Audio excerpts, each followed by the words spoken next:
sin 18 cos 36 sin 36 cos 18 వాల్యూస్ని సింపుల్గా ఎలా గుర్తుపెట్టుకోవాలో చూద్దాం. ఫస్ట్ 2 పాయింట్స్ గుర్తుంచుకోవాలి. సైన్లో మైనస్ వస్తుంది, కాస్లో ప్లస్ వస్తుంది. ఫస్ట్ sin 18 వాల్యూ చూద్దాం. √5 మైనస్ 1/4, √5 మైనస్ 1/4. నెక్స్ట్ sin 18 2 * 36 కదా, అప్పుడు cos 36 సిమిలర్గా ఉంటుంది. cos 36 నేను ఏం చెప్పాను, కాస్లో ప్లస్ వస్తుందని చెప్పాను కదా, √5 + 1/4 సేమ్ వాల్యూస్, బట్ ఇక్కడ మైనస్ వస్తుంది, ఇక్కడ ప్లస్ వస్తుంది. /4 కామన్. ఇంకా సింపుల్గా గుర్తుంచుకోవాలంటే 5 - 1 4 కదా, √5 - 1/4. 5 - 1 అంటే 4 కదా, ఈ ఒక 5కి మాత్రం ఒక రూట్ పెట్టుకోండి, √5 - 1/4. నెక్స్ట్ cos 36 అంటే √5 + 1/4. ఓకేనా, sin 18 √5 - 1/4, cos 36 √5 + 1/4. నెక్స్ట్ sin 18 అయిపోయింది కదా, 36 అంటే √10 - 2√5/4. ఈ /4 అనేది కామన్గా అన్నిటికి వస్తుంది. అంటే √10 - 2√5/4. 2 × 5 = 10. 5కి ఎలాగో రూట్ వస్తుంది మనకు తెలుసు, 2√5 10 - 2√5 అండర్ రూట్, ఇది టోటల్గా రూట్ వస్తుంది, అంటే √10 - 2√5/4. నెక్స్ట్ నేను చెప్పాను sin 18 అయితే cos 36 సిమిలర్గా ఉంటుంది, sin 36 అంటే cos 18 సిమిలర్గా ఉంటుంది. ఇక్కడ మైనస్ వస్తే ఇక్కడ ప్లస్ వస్తుంది, అంటే √10 + 2√5/4. ఈ /4 అనేది అన్నిటికీ కామన్. ఓకే, సో ఒక 10 టైమ్స్ అనుకోండి, మళ్ళీ మధ్యలో గ్యాప్ ఇచ్చుకుంటూ మళ్ళీ ఎప్పుడైనా గుర్తొచ్చినప్పుడల్లా 10 టైమ్స్ అలా అనుకుంటే ఈజీగా గుర్తుంటుంది. మనకు అది ఎలా వచ్చిందన్నది ఇంపార్టెంట్ కదా, అక్కడ బిట్టు పెట్టగలగాలి.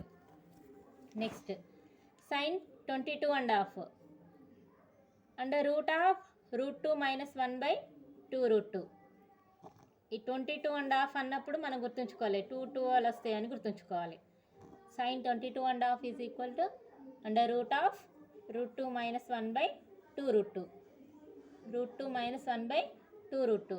నెక్స్ట్ cos 22.5 అన్నప్పుడు నేను చెప్పాను ఇక్కడ మా సైన్లో మైనస్ వస్తుంది, కాస్లో ప్లస్ వస్తుందని.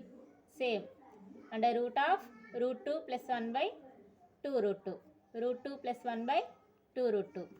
నెక్స్ట్ ఇక్కడ tan కాట్ల వాల్యూస్ కూడా ఇంపార్టెంటే. ఈ 22.5 tan 22.5 = √2 - 1, cot 22.5 = √2 + 1. ఈ సైన్ మనకు తెలుసు, tan అంటే sin/cos కదా, సైన్ న్యూమరేటర్లో ఉంటుంది కదా, ఇక్కడ న్యూమరేటర్ వాల్యూ ఏంటిది, √2 - 1. సేమ్ అది గుర్తుంచుకుంటే సరిపోతుంది, √2 - 1. cot 22.5 = √2 + 1.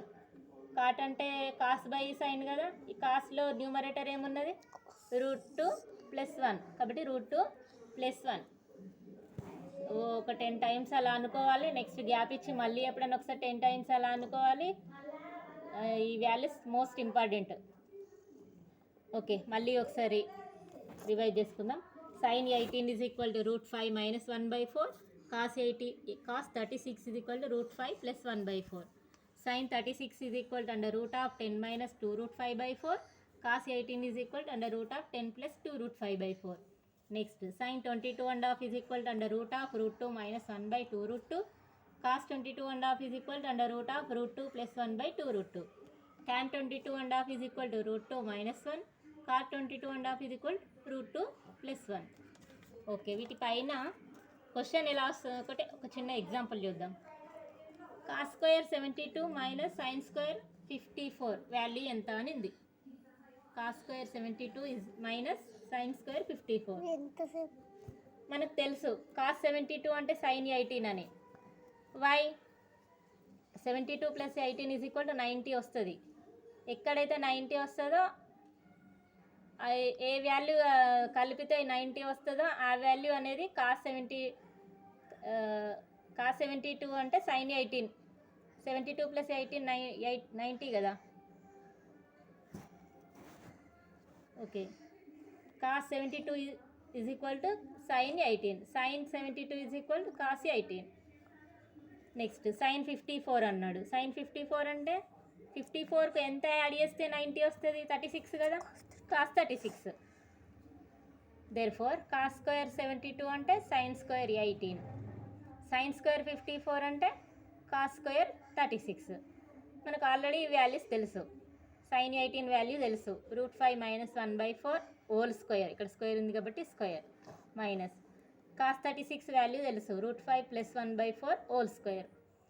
ఇక్కడ 4 స్క్వేర్ అంటే 16, 4 స్క్వేర్ అంటే 16, కామన్ తీసి బయట పడేసినాం. సో ఇక్కడ √5 - 1 whole square minus √5 + 1 whole square. ఇది ఒక ఫార్ములా లాగా ఉంది.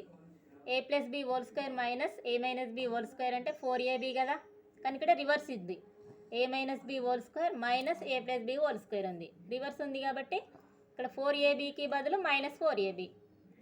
1/16 ఇంటూ -4, a అంటే √5, b అంటే 1, 4 1s 4 4s, సో -√5/4 ఇలా యూజ్ అవుతాయి.